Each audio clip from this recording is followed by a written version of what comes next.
Hello, good morning. It is Morning Coffee with Steve, episode 222 for Tuesday, November 19th, 2024. I'm Steve Saylor. This is your daily show of gaming news, accessibility news, or updates about my life. I've got my iced coffee and my Last of Us mug today.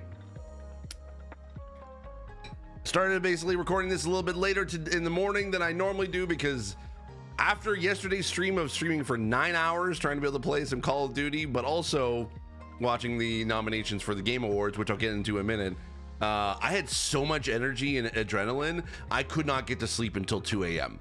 So I decided to sleep in a little bit today, but this episode is still going out in the morning, which I'm still happy about. I just slept in a little bit later than I wanted to.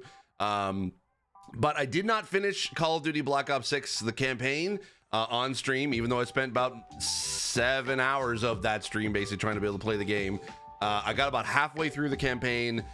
There's still half more to go, so I'll be streaming that tomorrow morning starting at 10 a.m. We're going to jump right into Call of Duty Black Ops 6 campaign mode, which I'm very excited about to be able to play. All right. Today's topic essentially is going to be all about the innovation and accessibility category at the Game Awards. I wanted to go through all the categories and talk about it because I know there's a bit of like controversy around DLC being like, especially with Shadow of the Erdtree being nominated for Game of the Year, but I don't really want to get into that discourse right now because I decided to pivot because I feel like that I have an opportunity to be able to present essentially why these games are in this category for the Innovation Accessibility Award at the Game Awards and how we came to these specific nominations. Okay, so if we'll just start off with what the actual games were nominated. So if you don't know, Game Awards has an Innovation and Accessibility category, and they started about 4 or 5 years ago. I think it was like 2020 Game Awards, 2021 I think Game Awards, something like, I think it was 2020 because that's right, that makes sense, because it was Last of Us that won the one. So since 2020 there's been an Innovation and Accessibility category at the Game Awards. The thing is that there also is a jury that decides who to nominate. Jeff Keighley doesn't have any say or any, like, he's not part of the jury who decides the nominations for the Game Awards. And for this very specific categories, he relies on a specialized jury just for that category. Okay. So let's start off with the actual games that were nominated, and we'll kind of work backwards from there. So the games that were nominated for this award is Call of Duty Black Ops 6, Diablo 4 Vessel of Hatred, Dragon Age the Veilguard, Prince of Persia the Lost Crown, and Star Wars Outlaws. So these were decided by a group of selected jury members, which full disclosure, I am one of them.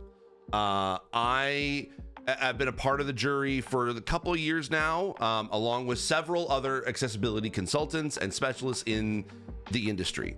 This category is the only category that is nominated by accessibility specialists. No one else, no other media outlet, no other personality or industry leader essentially has this kind of say in this particular category. It is very specifically an accessibility jury, and I don't think that they have the page up yet for the list of the jury themselves. Oh, here it is. Here we go. We have the jury here. Okay, so let's take a look at the accessibility category for to see who was actually in this year, because there was a few that kind of I think got added in. Okay, so they haven't updated it yet, because I'm trying to look to see overall.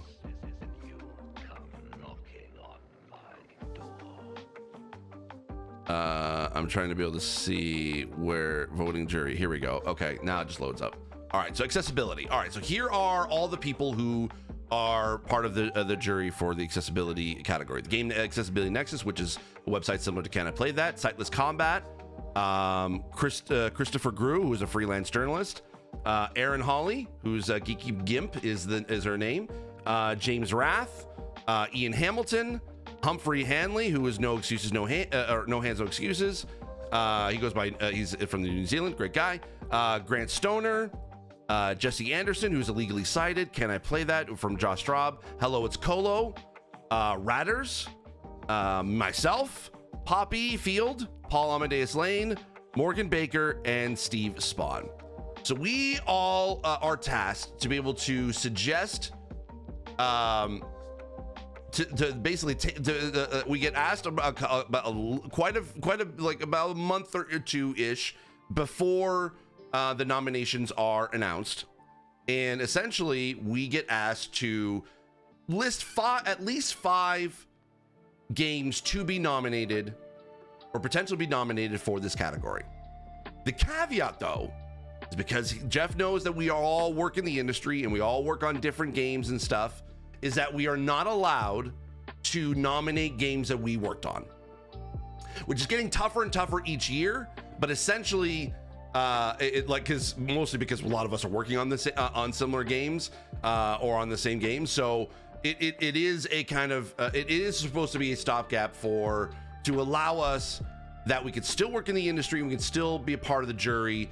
We just have to nominate games that we did not work on, and then those those nominations get tabulated, and the top five votes get the nominations for that category. And this year is Call of Duty Black Ops 6, Diablo 4 Vessel of Hatred, Dragon Age the Veilguard, Prince of Persia Lost Crown, and Star Wars Outlaws. So that's basically the nomination process. Now it goes to basically the jury again to be able to vote for that category, but we also can't technically vote for the games that we also worked on. That's to help us obviously to be able to be to make sure that we're not cheating the vote in any way. We're basically we're basically we try to keep, we're keeping it above board and as ethical of a process as possible. And again, Jeff has no say in any of this. He relies on our expertise. He relies on our thoughts on what it actually is deserving to be in that category. Now, that's the process of how to be able to how we suggest games to be nominated for the Game Awards. That's that whole process. Now, what I wanted to do for this video is I wanted to go through each game and sort of talk about in kind of not necessarily layman's terms, but just sort of in a way that helps folks understand. It's kind of the accessibility jargonese that we kind of have to go through, or we talk about whenever we're going through when we go through the weeds of accessibility. Sometimes a lot of the stuff that actually it does make it accessible, but also is innovative. I wanted to be able to kind of remove some of the jargon and kind of talk about why these games deserve to be in the innovation and accessibility category. Now, also I should mention that this category is specifically the description of how we are nominate is based off of its hardware and software. Mostly it's been software. There hasn't really been a hardware sort of a thing. There was the PlayStation Access controller that would have been nominated, but it's kind of I don't know why it wasn't nominated last year. When it came out, so that was I think that was kind of a misstep in that part, because the category is supposed to encompass software and hardware, but it's supposed to promote and push for innovation, specifically innovation. It's not supposed to be like the most accessible game of the year. It's not meant to be that. It is meant to be what have games come out in 2024? What have they been able to do to push accessibility forward? That's the main crux of this category. Okay. It's not just about what is the most accessible game of the year. It kind of is sort of thought of as that way because a lot of pretty much 99% of the categories are what is the best of 2024 for the specifically the Game Awards. But the innovation accessibility is kind of different. It is what is pushing, it's supposed to be what is pushing accessibility forward in the industry. What are games and what are studios doing and what are companies doing to be able to push gaming forward so that as many people as possible can be able to play video games. So I'm gonna go through each game, not in super detail. I'm gonna go through each game and what we're gonna talk about why they deserve to be in this category All right. Full caveat, full disclosure. I did work on 2 of these. I worked on Call of Duty Black Ops 6, and I also worked on Star Wars Outlaws. Star Wars Outlaws, I didn't do any accessibility consulting. I was cast as the English voice of Jabba the Hutt for the audio descriptions for the cinematics. So I did not have any say in the accessibility of that game. However, Call of Duty Black Ops 6, I did, that was the project I worked on for the past 3 years. I worked on the single player campaign for the accessibility within that game. But I'm not trying to be able to sway you in any way. I'm not trying to be able to, I will give each game their due as to why those specific games deserve to be in this category. Just so that you can be able to at least understand like what it is that about these games that really pushed for accessibility forward.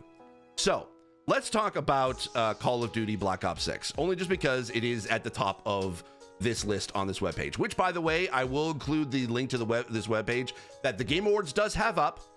This is the first year that they've been able to have that. And I was about to say something, but I probably should kind of keep that NDA. This will be a link in the show notes as well as the description in this YouTube video. So let's talk about Call of Duty Black Ops 6. I'm going to read the description that they have, and then I'll kind of put it into terms that people can that most of y'all can be able to at least understand if you're not in the accessibility space. All right, so Call of Duty Black Ops 6 adds brand new features to the franchise, pushing inclusion to new heights. This latest installment introduces innovations like a mono audio setting with asymmetric hearing compensation to adjust audio frequencies for players who have more hearing loss in one ear than the other, and intelligent movement, which assists more complex actions like slicing corners and hopping over objects. The game also has a range of accessibility presets, including low motor strain, reducing the physical effort required to play through sensitivities, dead zones, and reduced complexity of inputs. Visual support, which affects size and contrast of UI, and subtitles and gameplay contrast. Motion reduction, which mitigates motion sickness through FOV center dot, blur, and camera movement, and simplified controls focusing on assists and automation. Call of Duty Black Ops 6 also features upgraded and expanded gameplay high contrast modes for campaign and zombies, acrophobia friendly adjustments for zombies, flash inversion, reduced tinnitus sound, and highly customizable HUD and also color schemes. All right, so what does that all break down to? So what are the things that Call of Duty has done to be able to innovate in this space? First up is the asymmetrical hearing compensation.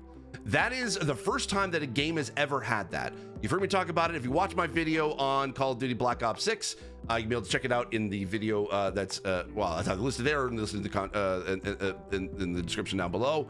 But essentially what that does is that it actually, you're able to go into the settings both on left and right ear, and you can actually be able to adjust these very specific volume of the very specific frequency within a span, a range frequency span.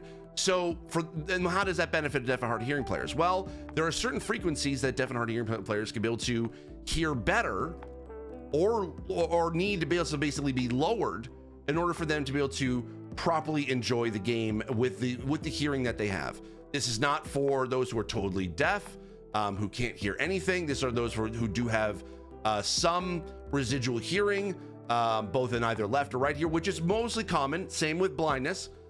They essentially, because oftentimes whenever deaf and hard of hearing users, they have their hearing aids or the cochlear implants, usually they're also adjusting these frequencies as well.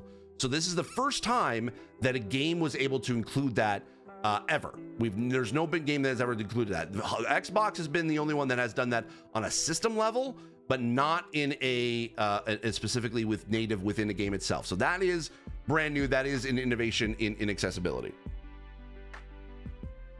Now, as far as also why it deserves to be in this category, because other settings that have been here have been introduced before, like stuff like FOV, center dot, blur, and camera movement, and simplified controls are generally new for Call of Duty, because the things with Call of Duty, they always are very good about basically a lot of control settings within the game. They allow players to be able to customize their controls to a finite degree.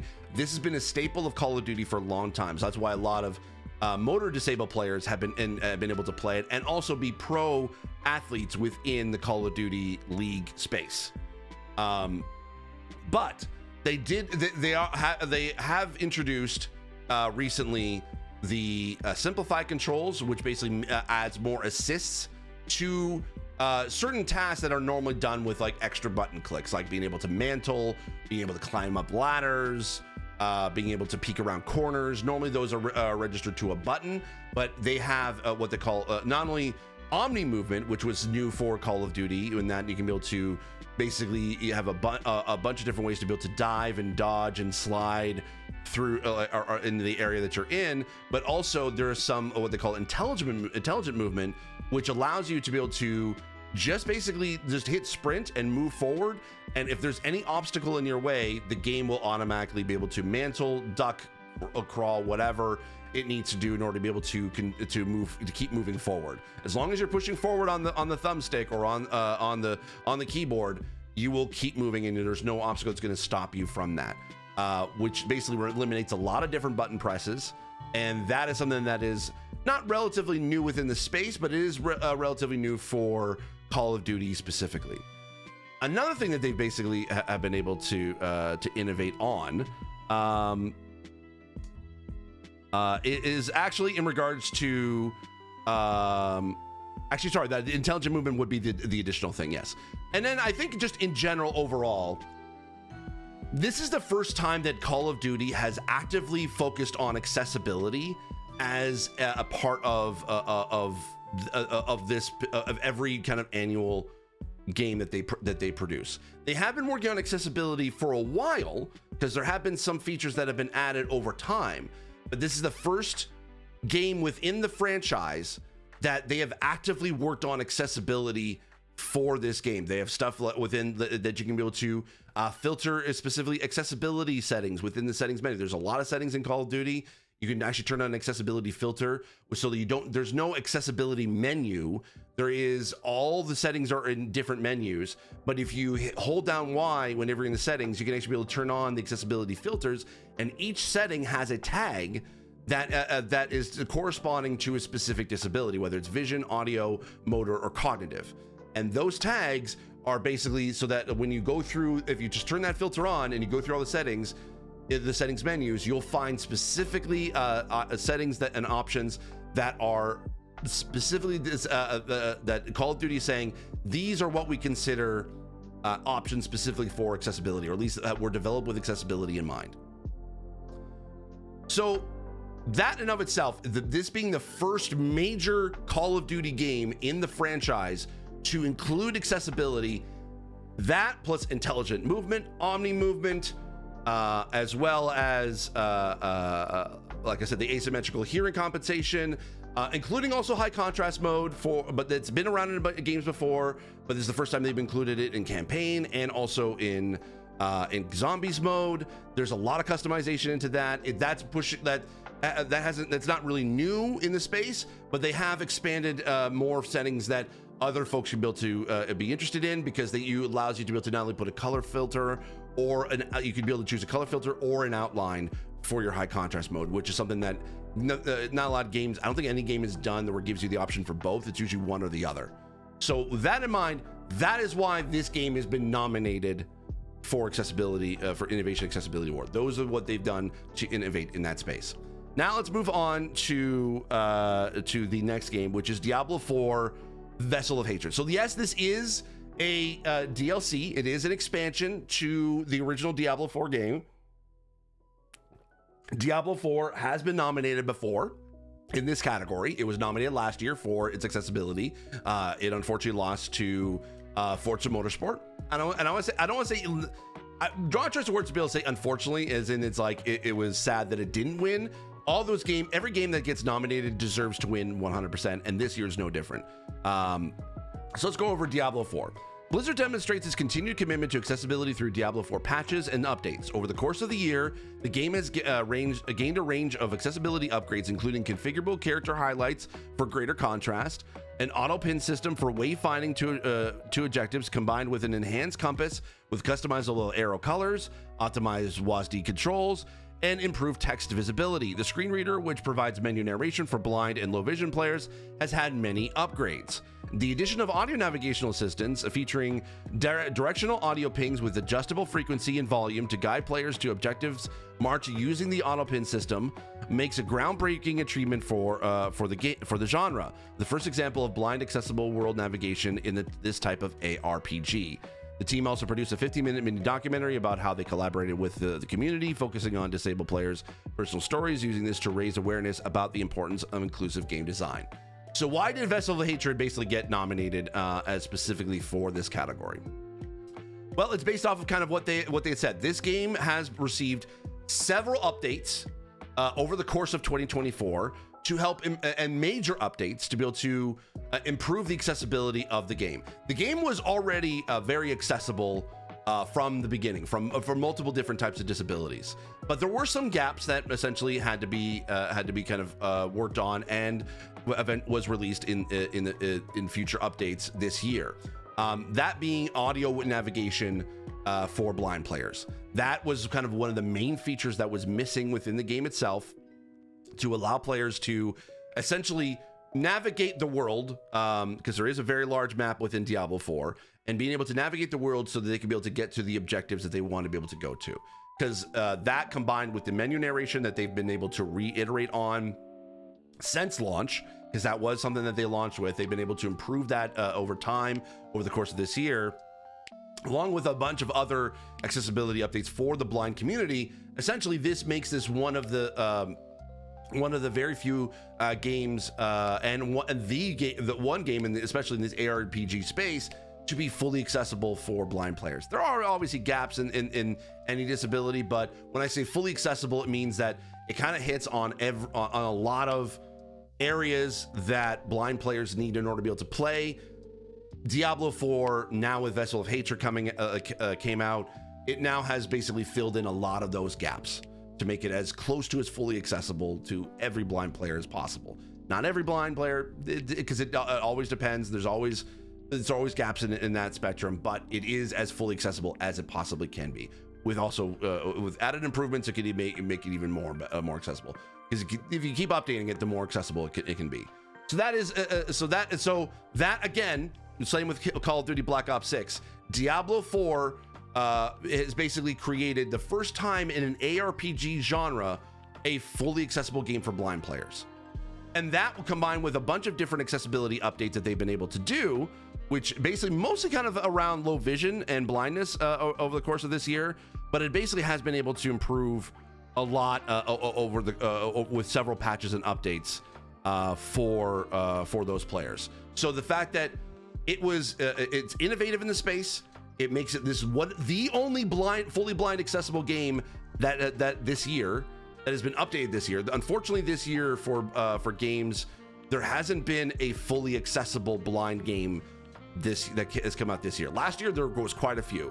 Unfortunately, this year not so much. But Diablo 4 has been able to push that forward, and that is why that they have been nominated in the innovation accessibility category.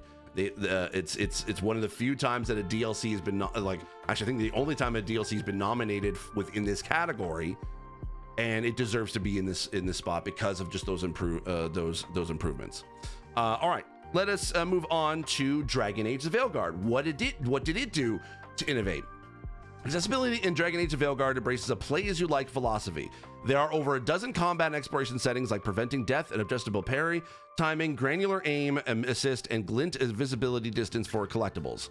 Accessibility SFX adds audio cues for visual mechanics such as attack indicators, target lock-on, and conversation wheels, while Glint Ping SFX provides spatial audio cues to assist with object locations.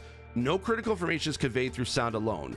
With fully visualized combat cues and customizable subtitles, accessibility for hearing loss also includes a mono audio mode with a left-right panning slider for players who have more hearing loss in one ear than the other. Additional considerations include hold to tap settings, arachnophobia-friendly adjustments, highly configurable HUD, simulation sickness options, and memory and learning assists such as world and local maps being available at all times, and a codex including a lore glossary. Okay, so what did Dragon Age: The Veilguard do for innovation in accessibility? First off, I'm going to say this again. You're going to hear me kind of say this quite a bit within this category. This is the first Dragon Age game that has had accessibility being considered as part of the development process. It is also the first Dragon Age game to be able to include options and accessible design that have been intentional for accessibility. The accessibility SFX and the Glint Ping SFX, while they have been sort of used in games before, I think the thing that this is innovative within the space is that there is specifically an accessibility SFX audio system that essentially includes audio cues for visual mechanics such as attack indicators, target lock-on, and conversational wheels. This is sort of similar to what The Last of Us had done with its audio cue glossary, and that every button has an audio cue to let players know which button to be able to push. But in this particular case, this expands out beyond that to let to basically allow you to be able to know if you have this turned on, be able to know when enemies are going to hit you, when there's basically when there's target lock on, conversational wheels, and kind of like visual, anything that's visual will have an audio cue and kind of incorporated into this sort of sound effects system. This isn't necessarily, this is new in that sense, like everything's combined in this audio system. Every single time that like individual things like this have been added, it's either just part of the design or it's just it's been one or two features of these. This is the first time it's been included all together in one. That combined with the Glint Ping SFX, basically kind of like sort of like a radar, audio radar, but also there is a visual element to it as well, to basically let players know where things are in the world that is around them.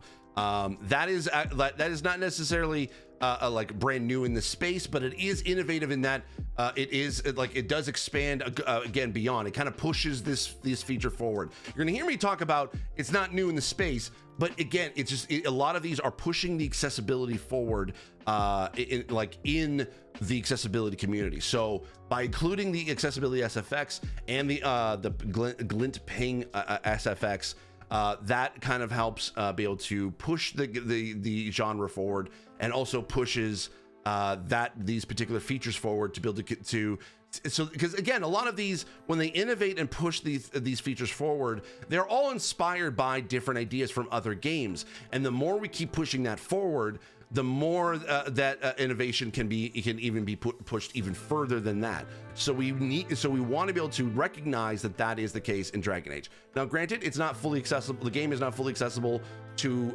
every player. It is just one of the few this year that actually was able to take accessibility in this particular franchise, push that forward, but then also include other features and basically innovate and evolutionize those features a little bit forward that way. All right, next game.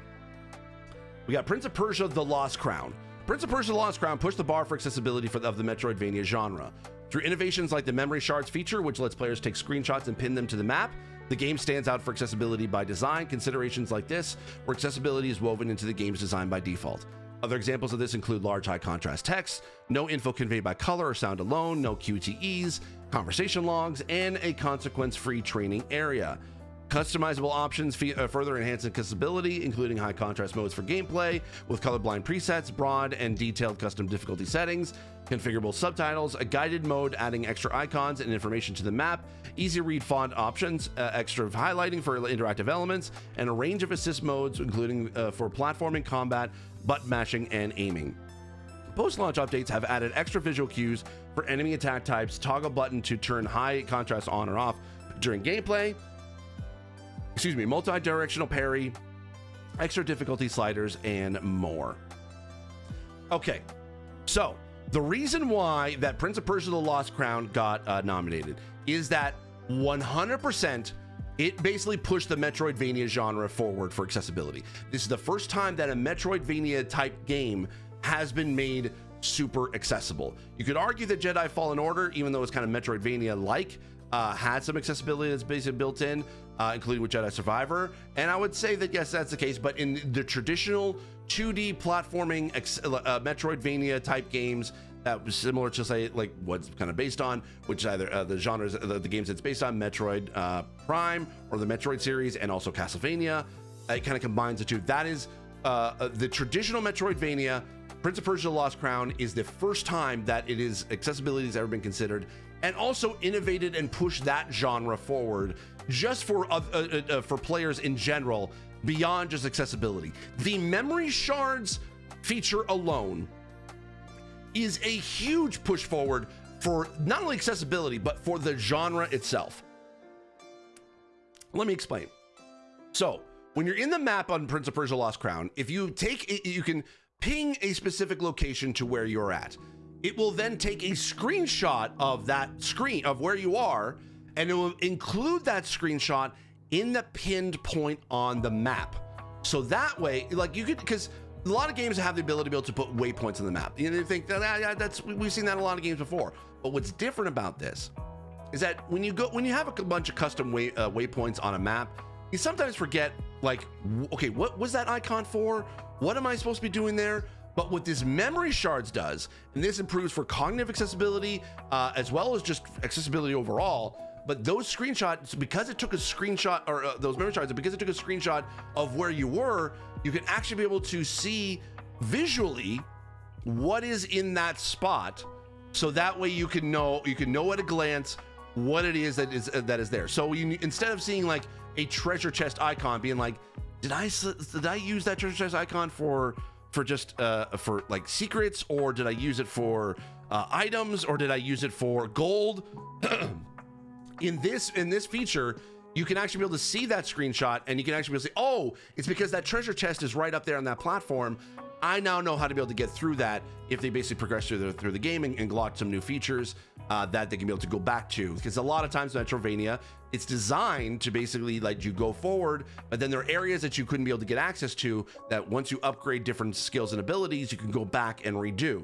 So because that's part of the style and the gameplay of a Metroidvania, these shards basically allows you to kind of like remember at a quick glance what it is that you go back for, so that you can be able to visually recognize, oh, that's why I wanted to go back there. And this is not only just for like it's specific items or specific things within the game. It's just, if you just want to be able to go back to a specific spot, you can still take those. You can still take a memory shard like screenshot from there, and you can always be able to go back to that same spot later on. That is huge for this genre. That plus also the ability to, a lot of times in Metroidvanias, or specifically in the Prince of Persia franchise, Prince of Persia is kind of known for its platforming challenges. There are a lot of areas where essentially you're having to be able to use quick reflexes and skills in order to be able to get past a particular platforming challenge that will essentially unlock a special thing or a special treasure at the end of that platforming puzzle.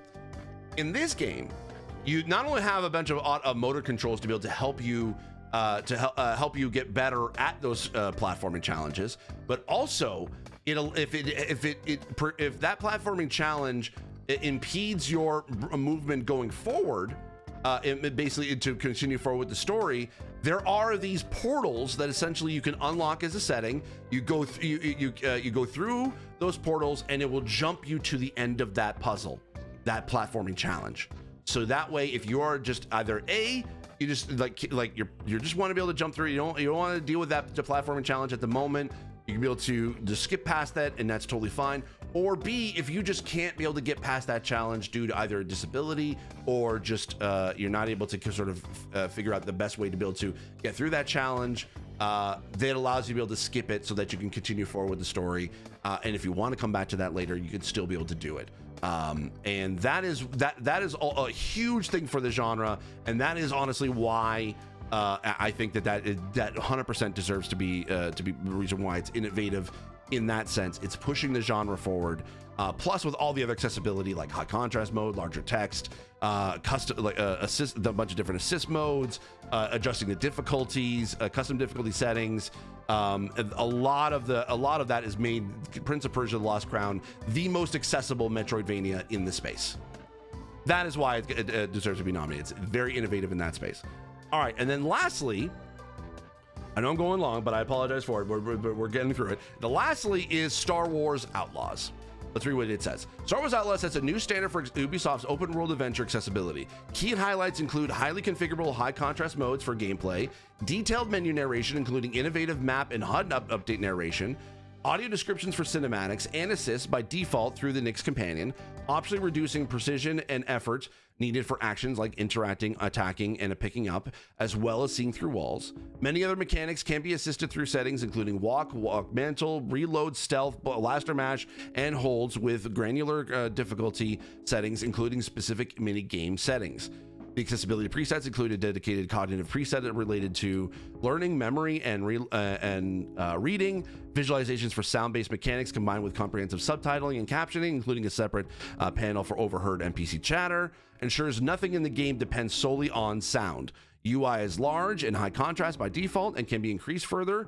Audio focus mode game pairs back the mix to the essentials, and there are a range of simulation sickness considerations by default and through settings, particularly for spaceflight. The game has already had a number of post-launch upgrades, from larger subtitles to configurable adrenaline rush timer and extra assists. All right. So this is the second Ubisoft title that is in this category. Ubisoft is not a stranger to this category. I feel like that every year there is always an Ubisoft game that is listed in this category. The thing is, one of the rare times that basically 2 Ubisoft games have been listed. And why this deserves to be in this category is that this is one of the few games this year that actually has tried to include as many accessibility options and features and accessible design as possible. It is one of the few games in this space. I would probably say Black Ops 6 being the other one with the wide range of settings. And I'd say like Star Wars Outlaws technically would have a few more that are dedicated to accessibility, but that is mainly because Ubisoft has been pushing for these accessibility settings for years. They have been always a big proponent for accessibility. That is why they're constantly nominated in this category almost every year. I think it's pretty much every year now that they've.